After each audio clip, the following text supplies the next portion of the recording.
Thank you very much. It's especially wonderful to be here when Italian art is enjoying something of a moment in London, because we're currently being spoilt by two really wonderful big exhibitions, a show of Italian Renaissance drawings at the King's Gallery, which is not to be missed, and an exhibition at the Royal Academy devoted to that key year of 1504, when Leonardo was busy reasserting himself in his native city. A young Raphael was also making his mark. Oh yes, and Michelangelo unveiled the David. Now, Michelangelo is the keystone of both of these shows, and given what Rich just said, I couldn't really come here and not talk about Michelangelo, but today I want to focus on a different side to his output, a less well-known side than the David, but one that is just, if not more, important. And that is Michelangelo's architecture, of which his most iconic legacy is St. Peter's Basilica in Rome, the most important church in the Catholic world, and the blueprint for everything from our own St. Paul's to the capital. Now, why isn't this major achievement so prominent in our image of Michelangelo, dominated as it is by the David and the Sistine Chapel? Well, for starters, architecture came late in Michelangelo's 70-year-long career. He only began building when he was around 40. He built little when he was in his 50s, and only devoted most of his energies to architecture when he was in his 70s and 80s. He was still designing St. Peter's in his 80s. Moreover, Michelangelo had quite a complex relationship with architecture, or at least he liked to give that impression.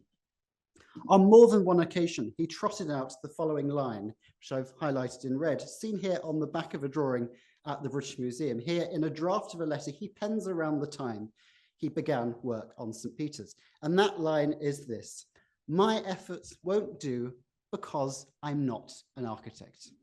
Quite something for someone to say who's just been put in charge of the biggest, most prestigious building project in all criticism, but there we go. And yet, on other occasions, Michelangelo actively went on maneuvers to win architectural commissions. He's very, very ambiguous. Michelangelo is clearly fascinated by architecture. I think he liked it far more than he liked painting. But being someone who by nature was forever doubting their own abilities, he was eager to preface patrons with excuses about his abilities, lest his, as we shall often see, quite unconventional ideas did not find favor. Though architecture came to Michelangelo late, the potential was always there. As a youth, under the aegis of the Medici family, all the way back in the 1480s, Michelangelo lived here in one of the great palaces of Renaissance Florence, the Palazzo Medici, where he mingled with and learned from some of the great architects of the age, including Giuliano da Sangallo, Lorenzo the Magnificent, even favorite architect. Michelangelo also showed real interest in architecture independently. And even before he had started on any large building project, he went out of his way to study and learn the many components that make up a classical building. Here he is copying motifs from a very popular Renaissance pattern book, a pattern book actually that was later owned by one Robert Adam, much loved of this parish.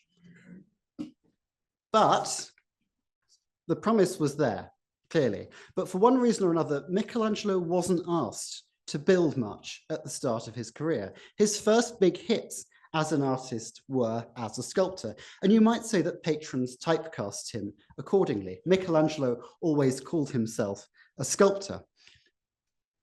One of his first tentative forays into building came around 1507, so a few years after the David, when Michelangelo was consulted about finishing the external decoration of Brunelleschi's dome over Florence Cathedral. He wasn't doing anything structural, but it still feels like important for his later work 40 plus years later at St. Peter's, whose dome Michelangelo would base very closely on Brunelleschi's. But let's not get ahead of ourselves. All the way back in 1507, Michelangelo didn't do very much to Brunelleschi's dome. He tried again in the 1510s, but the dome's exterior is still incomplete to this day. Moreover, no architectural commissions came Michelangelo's way off the back of his involvement with Brunelleschi's dome. Actually, and this is really interesting, Michelangelo's architectural career didn't begin with architectural commissions. It emerged gradually, even stealthily, through Michelangelo's work as a sculptor. As Michelangelo received ever more ambitious commissions for sculptures, usually sculptures composed of multiple figures, he had to structure his statues in some sort of architectural arrangement. This was especially true for the largest, most important of them all, an impossibly ambitious tomb for Pope Julius II, the Pope who commissioned Michelangelo to paint the Sistine Chapel ceiling. The work that Michelangelo called the tragedy of his life, as he could never finish it as he wished. It was supposed to contain scores of sculpted figures. This is just one of the short sides of it. And gradually, through projects like this, the architectural framework for the figures became as, if not more important than the figures themselves.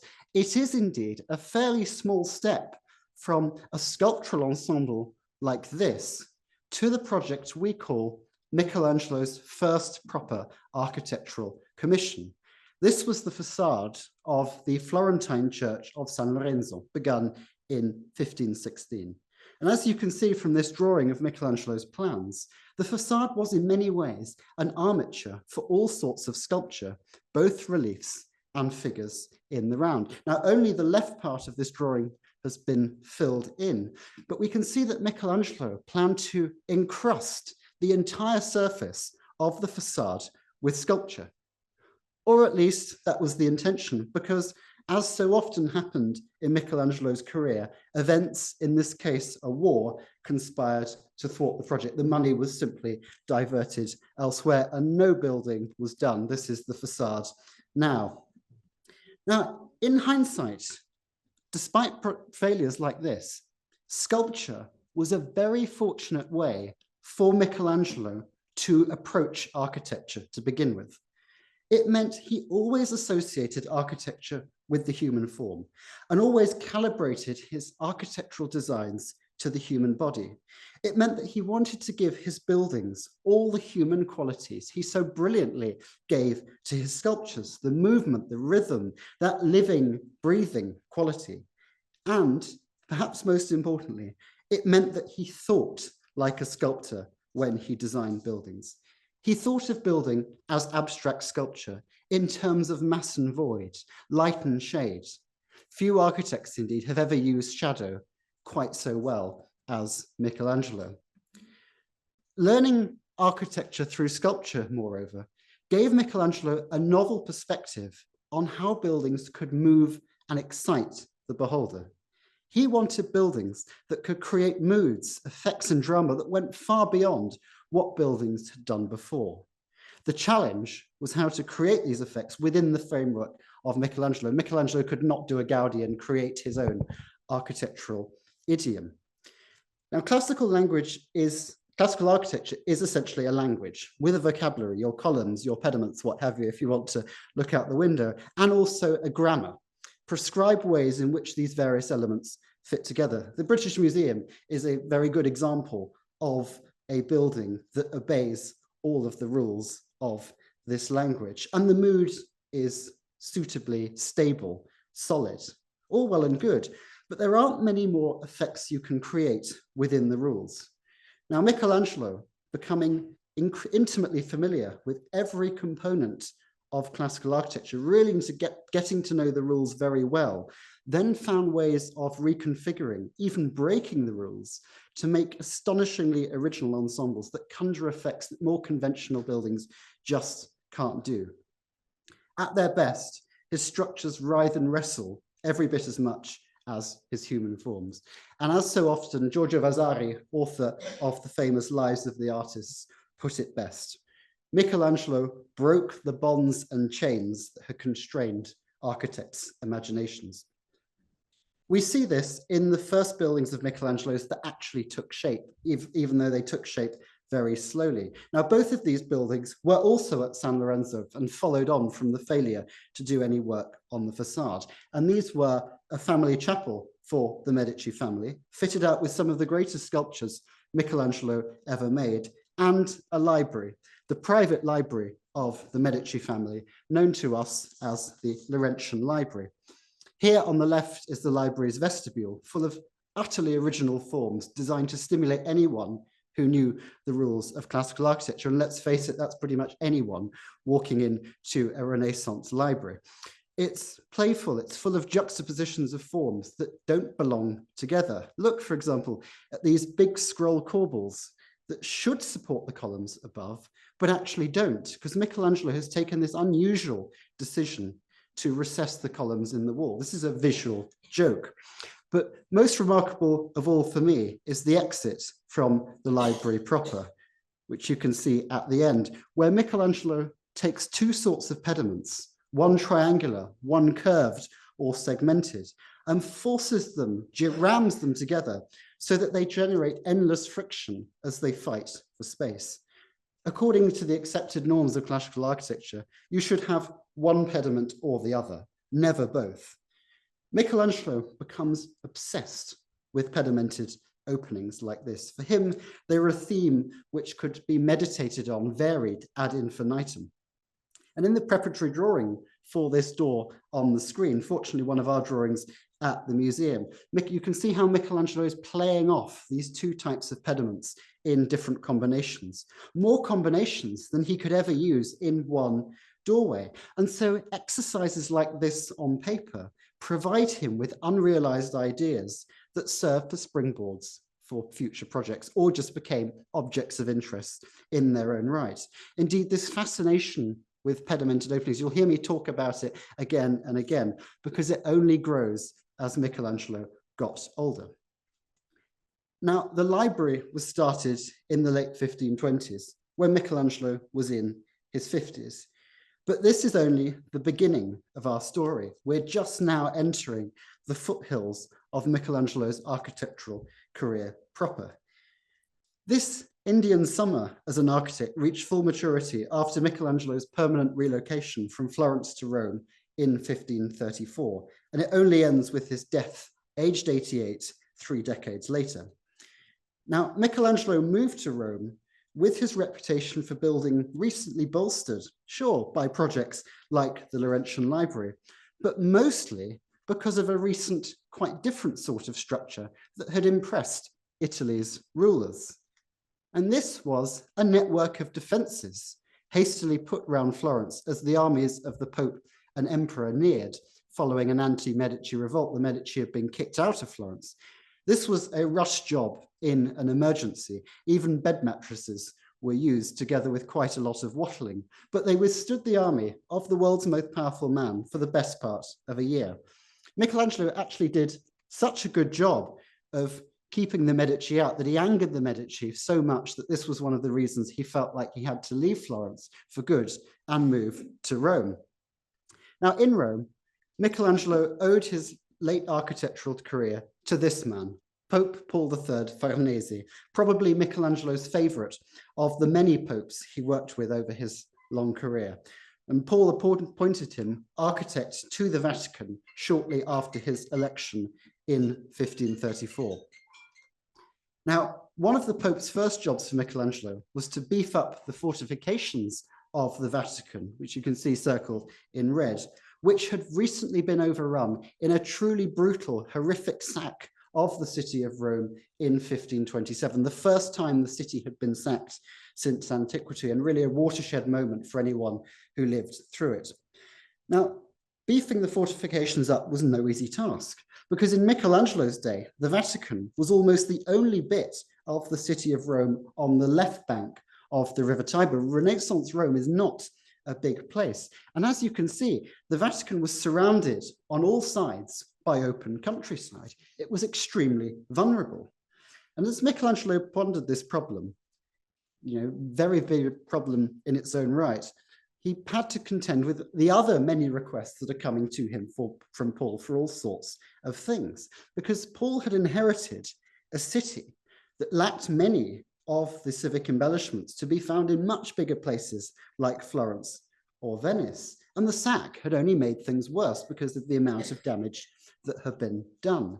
And so, as he looked to fortify the Vatican, Paul also gave Michelangelo quite a different task to juggle with, one of civic pride, not defense. And this was the revamping of the Capitoline Hill, the Campidoglio. The ceremonial heart of the ancient republic and the seat of municipal government in Michelangelo's day, the Capitoline was one of the most symbolic sites of Rome. But for all its mythical prestige, few visitors to the hill could have guessed it was important. The ground was unpaved, uneven, and extremely muddy, and its two palaces, belonging to the conservators and the senator, these are different sorts of municipal officials, were sprawling medieval complexes set at an odd angle in a half-empty quadrangle. Now, appropriately enough, Michelangelo got sucked into this project because of a sculpture. Because to kickstart the renovation of the site, Pope Paul decided to move this, the celebrated statue of Emperor Marcus Aurelius on horseback, one of the most important surviving statues from antiquity, to the Capitoline Hill. And he assigned the practicalities of moving and installing it to Michelangelo. Now, placing the statue between the two palaces helped make this space feel a bit more like the square that some thought it was. And this impression was further enhanced by the erection of a wall on the open side of the hill opposite the Conservators' palace. That's just out of screen at the left. Though these changes in hindsight seem to have been geared towards creating a coherent piazza, we're not yet sure if the Pope and Michelangelo had a coherent design for the site just yet. Nevertheless, Michelangelo sticks around. And by the early 1540s, so still within a decade of starting, he had been engaged to design a staircase, a really beautiful staircase, leading up to the senator's palace. I've just highlighted it in red at the back, and to give the medieval building above it a suitably classical facade. Further tasks soon followed, but on all fronts, work proceeded very, very slowly indeed. Funds only appeared sporadically, and the construction stalled for much of the following decades. The potential for the entire complex must have been increasingly apparent as work inched along, but decades would pass before Michelangelo could focus his attention on the remaining parts of the hill. We will come back to the Capitoline later for part 2. In the meantime, Michelangelo was in demand right across Rome. In the mid-1540s, his expertise was once again required to design new fortifications, which led to very heated, frankly quite juicy exchanges with the architect in charge, one Antonio da Sangallo, a fellow Florentine who had a monopoly on architectural projects in Rome. And then, in 1546, around the time he drafted that grumbling letter I showed you at the beginning, Michelangelo's architectural career exploded quite dramatically. That summer, Sangallo died, and Pope Paul wasted little time transferring his many responsibilities to Michelangelo. Within a matter of months, and bear in mind Michelangelo is quite busy on a fresco project across town, Michelangelo took on all manner of outstanding building projects and was installed in more key posts overseeing Rome's fabric. Now, the most significant role came Michelangelo's way that winter when Paul appointed him as Sangallo's successor at St. Peter's. Vasari, who was then just finishing off the first edition of his Lives, grasped the importance of this moment, observing that Michelangelo was fast rowing back on his own advice not to have fingers in too many pies. Michelangelo completed his last ever painting in 1550. And from that moment on, he spent far more time on architecture than anything else. Sculpture, the very essence of his being since boyhood, was reduced to a nighttime hobby. Now, we'll come to St. Peter's in a moment, but in addition to these official duties, Michelangelo also took on Sangallo's private projects for the Pope. And thus, at the same moment he assumes the role of head at St. Peter's, Michelangelo also took charge of building this, the Palazzo Farnese, a behemoth of a residence the Pope was erecting at the heart of a new family quarter deep in medieval Rome. Lucky French, because it's now the French embassy. Begun in the 1510s and significantly revised after Paul's election as Pope, This palace had finally started to take shape in the years before Sangallo's death. It has a very complex gestation. But by Sangallo's death, its imposing facade was largely finished, and most of the central courtyard was as well. Some rooms were even ready to occupy. Now, Michelangelo diligently guided work along, but he also made appreciable changes to the palace's design. Many of these revisions were dictated by practical considerations, but Michelangelo was also a very different architect to Sangallo. Sangallo was much more bookish. This is a gross oversimplification, but Sangallo was much more faithful to those rules that Michelangelo was continually chafing against. And so Michelangelo inevitably brought very different ideas to the project, even if he realized that whatever he did, whatever changes he made, would have to complement, not contradict, what Sangallo had already built. This was a very delicate task, and it was made harder still by personal rivalries. As their mudslinging over Rome's fortifications laid bare, Michelangelo and Sangallo harbored a thinly veiled hatred of each other. And this animosity now extended to Sangallo's loyal, extensive faction of workmen who were determined that their master's plans be realized in toto. Things soon came to a head. Within a few months of taking charge, Michelangelo unveiled a model of a new cornice to crown the palace's facade, a cornice that was to be much bigger and much richer than the one Sangallo had designed. You can see here we're heading for trouble. This act left Sangallo's team in no doubt that Michelangelo would leave his own personal stamp on the building, and they promptly complained to Pope Paul, expounding the many faults with Michelangelo's model, including, and this is quite telling given their different architectural outlooks, the fact that Michelangelo's cornice had no ancient precedent. They even rather disingenuously suggested that the great weight of Michelangelo's enormous cornice threatened to threaten the building's structural integrity. Now, fortunately for us, these complaints fell on deaf ears. And with Paul's support, Michelangelo was able to make more changes to Sangallo's design. He reworked the balcony below the cornice, that's the thing with the flags either side of it, ditching a rather awkward proposal by Sangallo that was rather squashed in between this row of windows. He replaces it with something that is simpler and much more stately. Inside the palace, he also reorganized the layout of several rooms to create a grander, more free-flowing space. And then, at the same time, he began reworking the courtyard in the middle of these rooms, the very heart of the palace.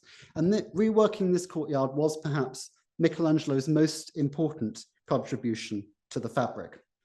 Like the facade, Michelangelo had inherited a clear plan from Sangallo. 3 stories of arch colonnades in each of the main classical orders, proceeding in the established hierarchy, most famously seen at the Colosseum, from a Doric bottom tier to an Ionic middle one and a Corinthian upper story. Now, by Sangallo's death, the loggia on the ground floor had largely been finished, and construction seems to have been well underway on the middle tier. Now, with work so far advanced, there was little space for Michelangelo to make changes, and he left the masons to carry on largely undisturbed. But the 3rd Corinthian upper story was a different matter. Work had not started on this at all. And here Michelangelo inherited a problem that had bothered architects since antiquity, that putting the tallest, most elaborate order at the top of the structure risked creating a top-heavy ensemble that appears to crush the simpler orders below. Sangallo's design did not solve this problem. Michelangelo's did, and his solution is so brilliant because it works both superbly in its own right and with Sangallo's tiers below. Michelangelo did away with having another tier of full arches with columns and instead opted for something simpler. You might say it's the diet option. It's lighter with these flatter pilasters that uplift their downstairs neighbor. Now, Michelangelo finished off this ensemble with these elaborate pedimented windows you can see in the middle. And with no arches or bulky columns to distract the eye, these windows became the centerpiece of his story. And good for Michelangelo, because he now had another excuse to indulge once more in that fascination with pedimented openings that we saw at San Lorenzo. He actually continues, he picks up where he left off with those explorations that we saw in Florence, and then he reworks and revises the conventional motif until he had arrived at something completely novel. Pediments that are slenderer, lighter and more animated, totally in keeping with that uplifting effect he had worked so hard to create in the courtyard. The thoroughness with which Michelangelo resolves their form can be seen in the many preparatory drawings that he made for these windows, most impressively in a large sheet in the Ashmolean Museum. This is a very detailed drawing. If any of you saw it in our exhibition, you'll know that for yourselves. But Michelangelo's ideas were very much in flux when it was made. As he worked, he superimposed suggestions on top of each other. Columns either side were proposed and then discarded. The middle of the pediment was initially brought forward and then flattened. A festoon below was proposed and then abandoned, and different capitals were tentatively explored. Despite its finish, this is a very experimental sheet. I suspect Michelangelo is even exploring some solutions simply for their own sake, with only half an eye on the Palazzo Farnese. Such was his fascination with the formal possibilities, the abstract possibilities that pediments presented him. And perhaps for this reason, the Oxford drawing was often close to hand over the next decade, because over the next decade, Michelangelo reused the sheet again and again. He reworks the main study just before he dies, well over a decade later. And he also fills the back of the drawing with sketches for several of the projects he juggles towards the end of his life.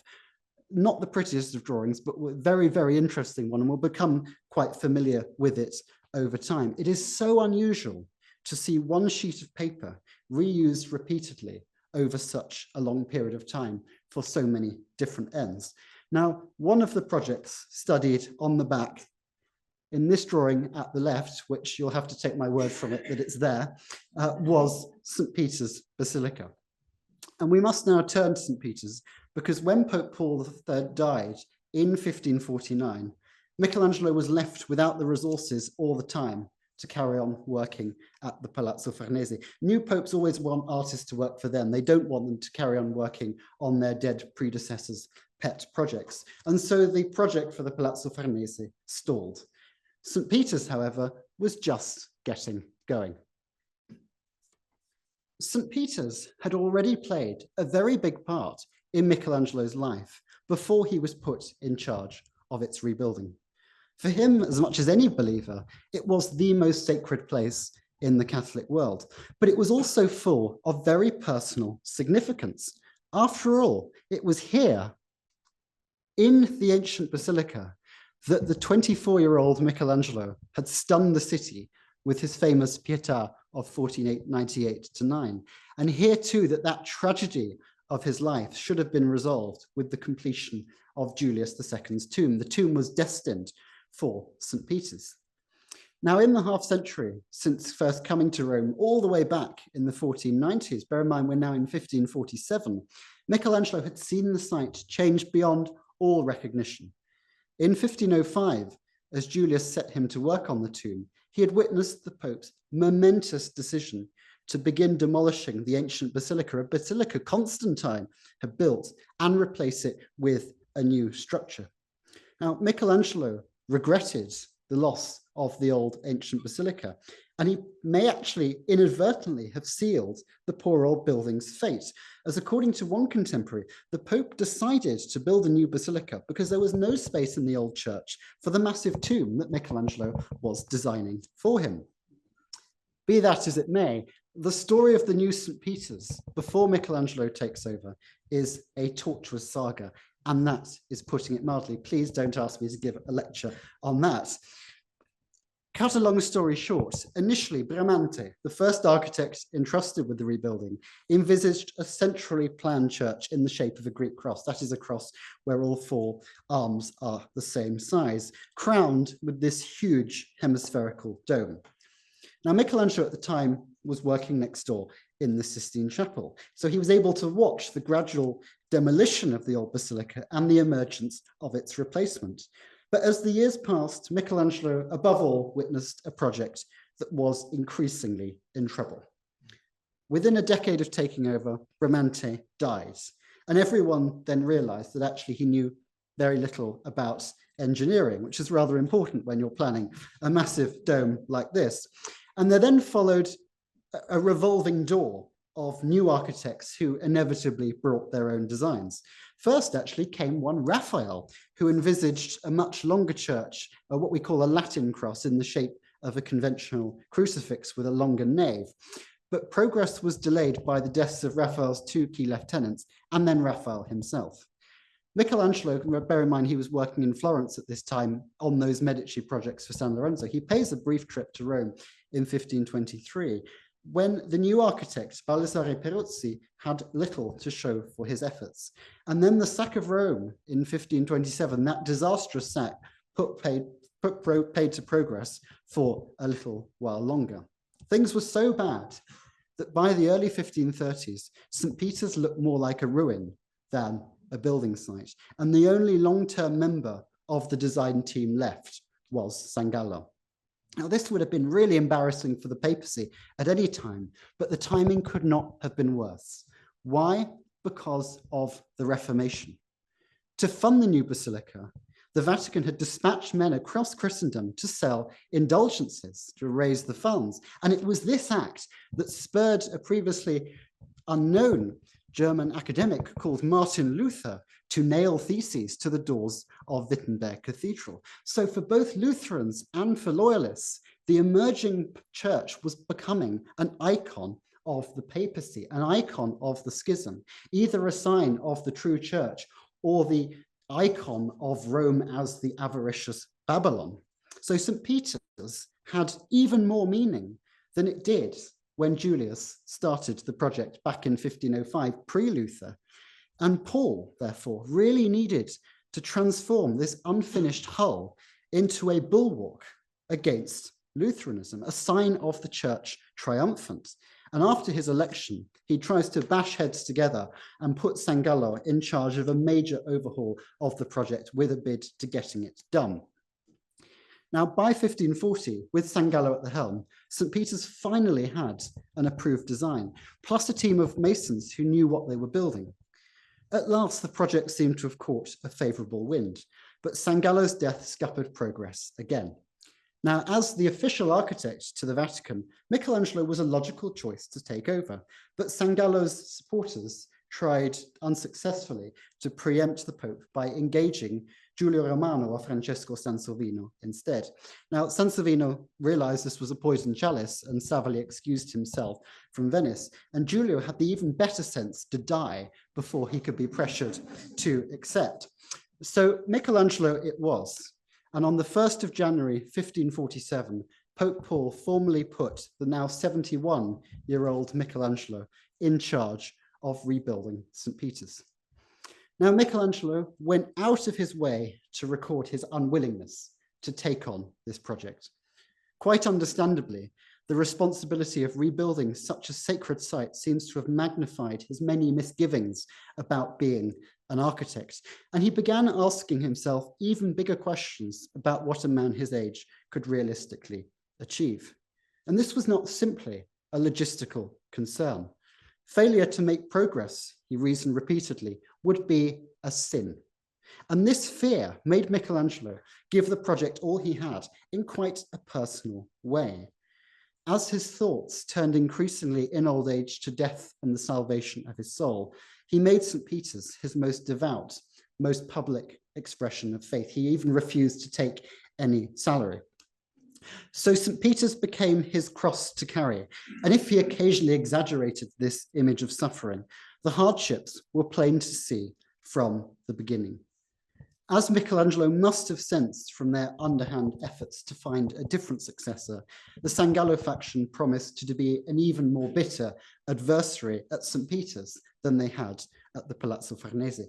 And Michelangelo, with quite a remarkable lack of tact, did not calm the waters one bit, riling Sangallo's allies by angrily criticizing their master's design in one of the most cutting, brilliant pieces of architectural criticism ever penned, in which Michelangelo suggested that the many nooks and crannies of Sangallo's rather busy design would, I quote, encourage the hiding of exiles, the coining of base money, the raping of nuns, and other sundry rascalities. But worst of all, he called Sangallo's design German.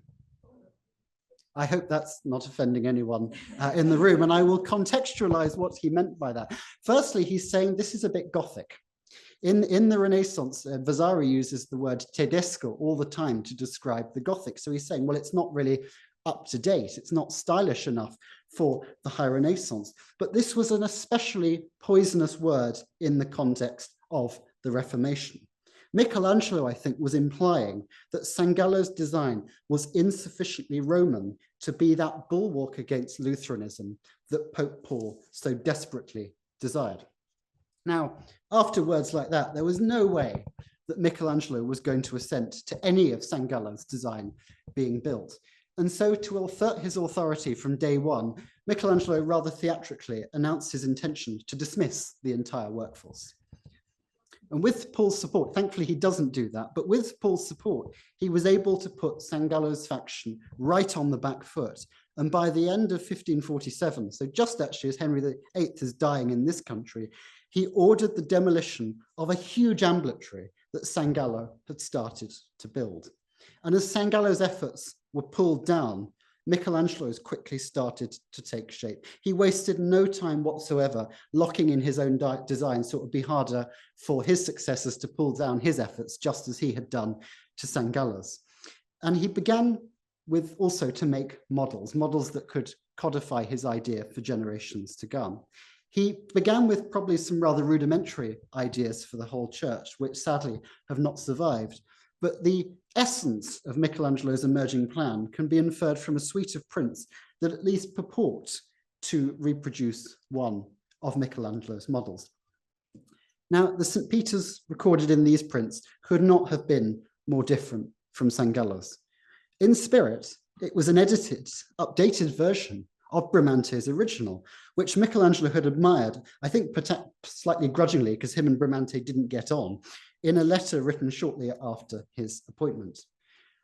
In contrast with Sangallo's disparate plan, Michelangelo sought to concentrate his forces in a more compact, symmetrical church of the kind Bramante had envisioned. You see all of those incredibly tall, lofty towers of Sangallo's plan have just gone. The result would be smaller than the building Sangallo had planned, but as Vasari well understood, infinitely more majestic for being decluttered of extraneous details. And as Michelangelo stripped back ever further, he made even Bramante's compact original look unnecessarily busy. On the outside, nothing was allowed to distract from the towering cupola.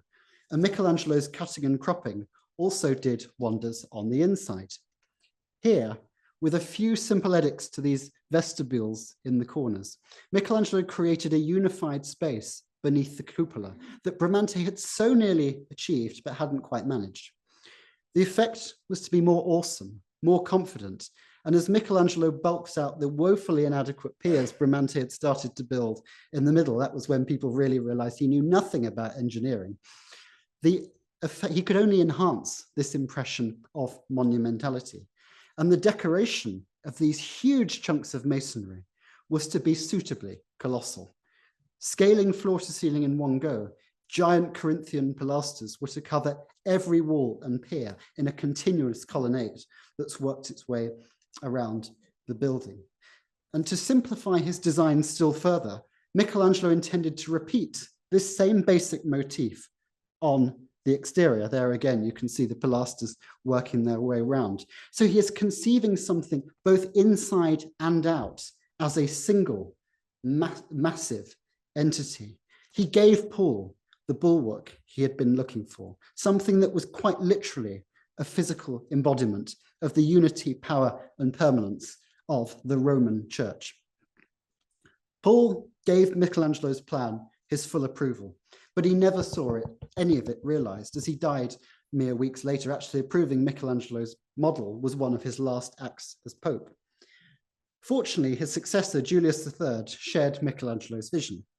In 1551, the new Pope helped Michelangelo in yet another dispute with the San Gallo faction, this time over the vaulting and illumination of one of the church's chapels, the chapel of the King of France, which was the replacement to the space that had housed Michelangelo's Pietà. And Julius was also able to celebrate an important milestone that came in 1552, when construction reached the base of the dome's drum, enabling the building of the cupola itself. The dome. Projecting the church's power far into the Roman countryside, this vast dome was to be Michelangelo's largest, most important architectural testament, and he gave it more attention than any other part of St. Peter's. It was also far and away the most complex, structurally challenging element, and like all of his predecessors on the project, Michelangelo had never built anything even remotely like it. Indeed, the only comparable structure in existence was Brunelleschi's dome for Florence Cathedral, which Michelangelo inevitably turned back to as he began pondering what to do. Though he'd worked on Brunelleschi's dome in his youth, as we saw earlier, Michelangelo hadn't seen this structure in over a decade because he was in Rome.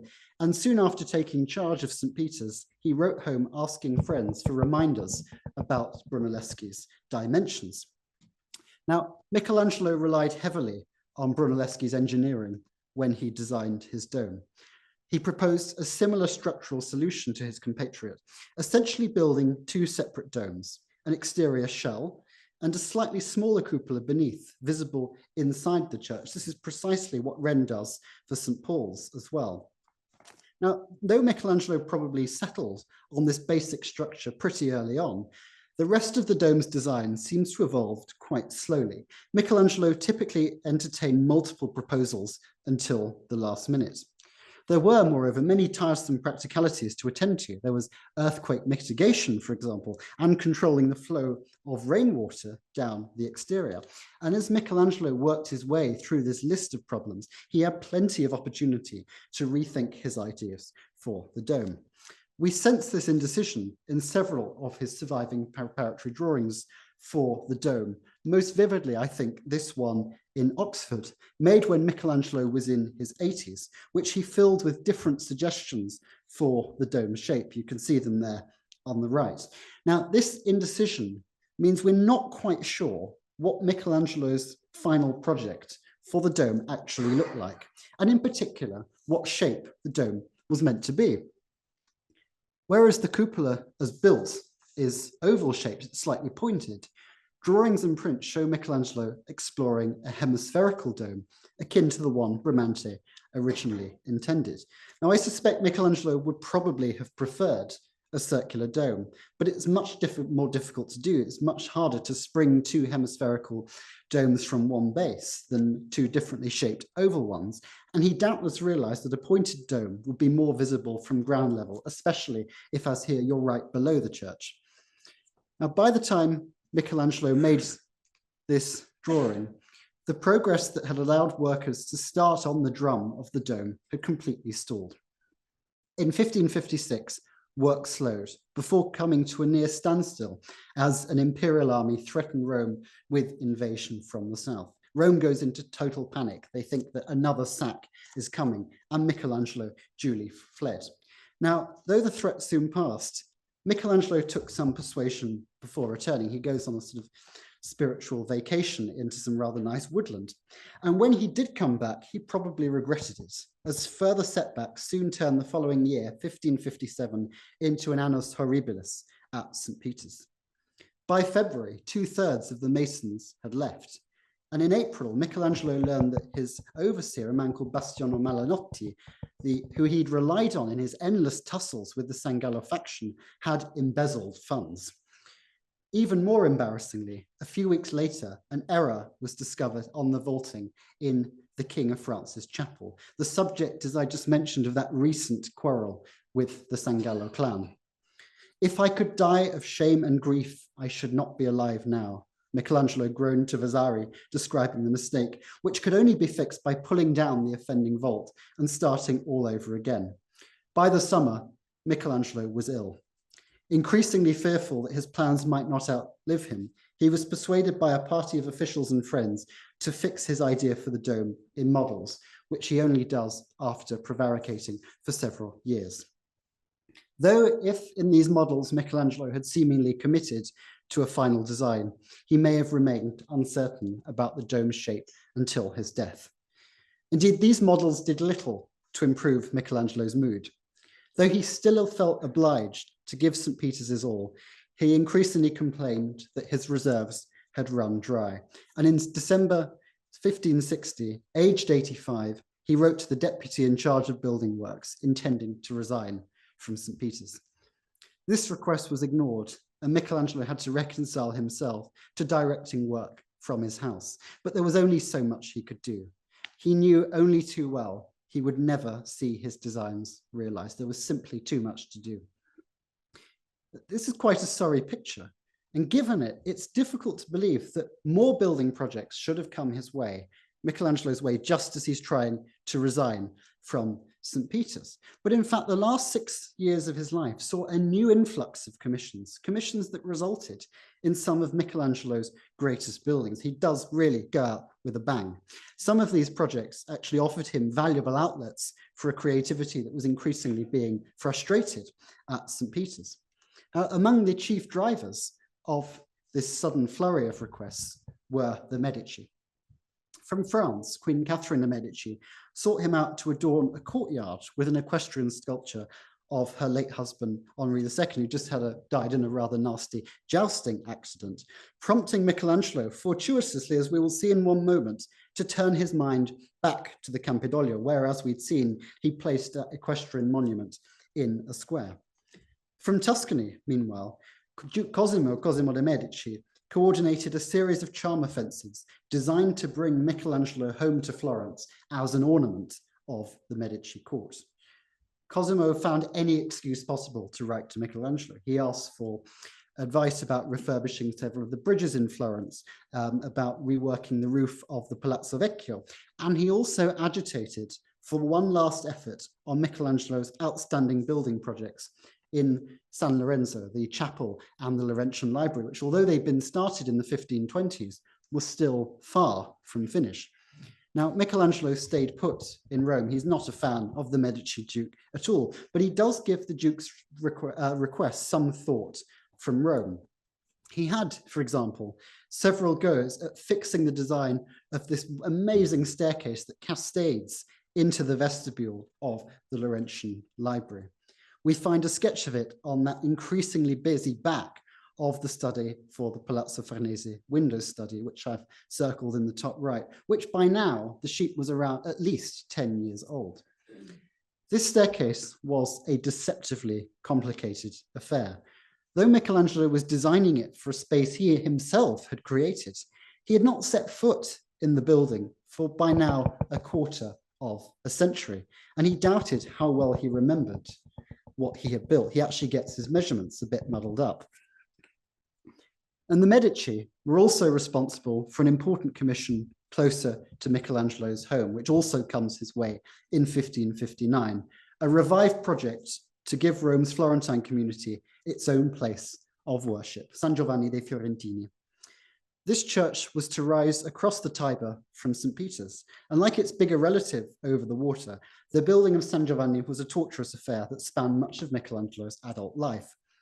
As he worked in the Sistine Chapel all the way back in 1508, he was a bystander when the Florentines' old church was flattened, and he was evidently aware of some of the designs for the replacement church that emerged in the 1510s and 20s. Now, none of these were ever built, work completely stalled, and neither actually was Michelangelo's design 4 decades later. Cosimo's energetic revival of the project for Michelangelo in 1559 was soon scuppered by an unholy alliance of deaths and deficits, which is a particular shame, as Michelangelo's surviving drawings for the project are among his most powerful architectural testaments. I'm thinking particularly about a trio of extraordinary ground plans, each one representing a different idea for the project. These are not quick drawings. They have been extensively worked and reworked in a variety of media as Michelangelo built up masses of form and then played off these huge masses of masonry against the voids that will carry the worshipper through the building. Mass and void. This is architecture as sculpture. Now, though San Giovanni faltered, Michelangelo was soon redeployed on the other side of Rome. As he turned 86, he was put at the helm of two projects. The next in the succession of popes, Pius IV, was championing at either end of a rather unimaginatively named road, the Via Pia, running into the city. These were the churches of Santa Maria degli Angeli, which rose in the ruins of the baths of Diocletian only in Rome, and a new gate on the Aurelian Wall on the city's semi-rural outskirts. Now, restraint was Michelangelo's watchword at the bath. He was very keen to preserve as much of the ancient fabric as he could. But the gate, the building on the right, the Porta Pia, completely captured his imagination. Why? Because this project unleashed yet again that ongoing fascination with pedimented openings. And with an energy totally at odds with his resigned attitude at St. Peter's, he just submitted his resignation letter for St. Peter's. Michelangelo launches himself head first into designing the Porta Pia. He provides the Pope with 3 highly original designs, and he even volunteers to redesign gates all the way around Rome. Now, Michelangelo's enthusiasm is borne out by the unusual number of surviving drawings for the project, which contain some of the most sophisticated original architectural ideas he ever had. By now, his command of the vocabulary of the language of classical architecture was so total that he could combine disparate features in still more novel combinations than he had at, say, the Laurentian Library. Drawing on decades of experience that no contemporary could match. We're talking, as I said, about a 70-year-long career. Michelangelo had developed the ability to fuse architectural components into masses every bit as possessed of their own spirit as his sculptures. This plasticity of thinking is most immediate in what is at first a difficult drawing to digest, but which, for my money, is one of the greatest things Michelangelo ever made. A highly complex study on the left for the central portal of the Porta Pia, a drawing the British Museum could actually have acquired in the 19th century and didn't. My wound is still a little bit sore, I have to be honest with you. The drawing is unbelievably complex, so much so that Michelangelo actually created it out of several bits of paper before layering suggestions on top of each other in chalk and in wash. With ideas constantly flowing, Michelangelo continually involved his thinking on top of each other, forcing him to cover ideas with lead white to make room for new proposals. Few artists layered drawings like this. This layering was a boon to Michelangelo's creativity. It allowed him to juxtapose different motifs with a freedom he couldn't match if he kept making separate drawings. In this sustained effort, the normal sequence for using drawing materials completely disintegrated. And when Michelangelo hit upon another idea to fashion the pediment's hood from volutes, again, something no architect was ever supposed to do, he drew this new proposal with a brush dipped in ink to help it stand out from the many solutions already covering the paper. And he struggles even to control the ink as he draws with the brush. It's almost as though the idea has come so quickly to him and he just has to get it down. All the way through, as you can see he does in the final design, he continues again to toy with this interplay of the triangular and the segmented pediment, just as he did in the Laurentian Library, but now in a totally novel solution. It's a drawing, I think, and excuse a little bit of hyperbole, it's a drawing that almost seems to breathe. It's like Michelangelo has created a living, independent organism. And I can't think of another architect who has managed that. Now, Michelangelo was 85 when the Porta Pia's foundation stone was laid, but his architectural career was still not over. Shortly afterwards, he was asked to put his mind to a chapel in the Roman Basilica of Sant'Andrea Maggiore for two of Pope Pius's close allies, Cardinals Guido Ascanio and Alessandro Sforza. And simultaneously, more than 20 years after he had helped move that statue of Marcus Aurelius, Michelangelo was lured back to the Campidoglio. I mentioned how this project had run into difficulty earlier, but now Pope Pius made it one of his priorities. And there was another new draw for Michelangelo there, in that the works were now being overseen by one Tommaso de' Cavalieri, who really was the artist's muse in the early 1530s. Michelangelo showered him with very, very finished drawings and also sonnets. And he was still a close friend. He was actually with Michelangelo when he died. And through Tommaso, Michelangelo was given a task that he had probably thought about for some time, and that was to revamp these sprawling medieval palazzi and turn the capital into the dignified square he had been gently suggesting 3 decades earlier. Unfortunately, evidence for this new last campaign is incredibly scarce, but we do know that Michelangelo began encasing the Conservators' Palace, that's the building on the right, with a new classical facade designed to match what he had already started on the Senator's Palace in the middle when he'd made that wonderful staircase. To create a symmetrical facade, so to create a symmetrical square, Michelangelo then proposed duplicating the facade of the Conservators' Palace on the other side, hitherto empty side of the piazza opposite, to create what very unimaginatively became known as the Palazzo Nuovo, the new palace, which appears as a shallow screen on the engraving. You can see there's not much of a roof on it. Probably, I suspect, because no one actually knew what this building was actually going to be used for. Michelangelo was only suggesting it for purely aesthetic reasons, out of a desire for total symmetry. Now, this desire for symmetry meant that Michelangelo also had to duplicate even the tricky features of the medieval palaces that he would rather not have had to deal with. In particular, the rather awkward angle at which the two extant palaces meet each other. They're like at sides of, they're not at right angles at all. But he turns these obstacles into an advantage because he uses the piazza's wide end, which is the end nearest to us, to open up the space to the city of Rome below, and its narrowing sides to focus the eye in on the Senator's Palace, really the most important of the palaces in the middle of this print. Now, the functionally useless Palazzo Nuovo was left to future generations to build. No one could see the point of it. But work on the Conservators' Palace began in earnest in 1563, when Michelangelo turned 87.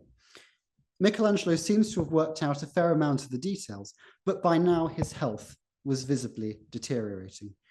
Even drawing, a daily ritual since the age of probably about 8, had become an ordeal, and he was increasingly inclined to rework old studies into new proposals than start a sheet from scratch.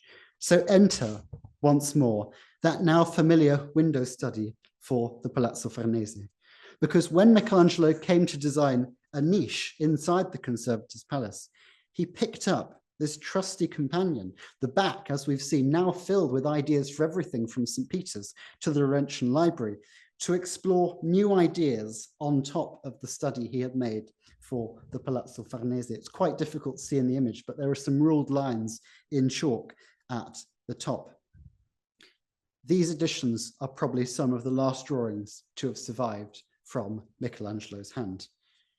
Michelangelo died in his home, incidentally right at the foot of the Capitoline Hill, a mere month later in early 1564. Work was proceeding on the Conservators' Palace, but there was still plenty to do. The same could be said for most of his projects, and many were not faring so well. Michelangelo, indeed, had left far more building sites than he had finished structures. Not a single building he'd started in Rome was actually ready. The Porta Pia was progressing, but it was far from finished, and there was lots to do on the Palazzo Farnese. And then there was St. Peter's. whose unfinished drum, which you can see at the top of this print, towered above the Roman skyline as a witness to the struggles that had preoccupied Michelangelo throughout his final decades.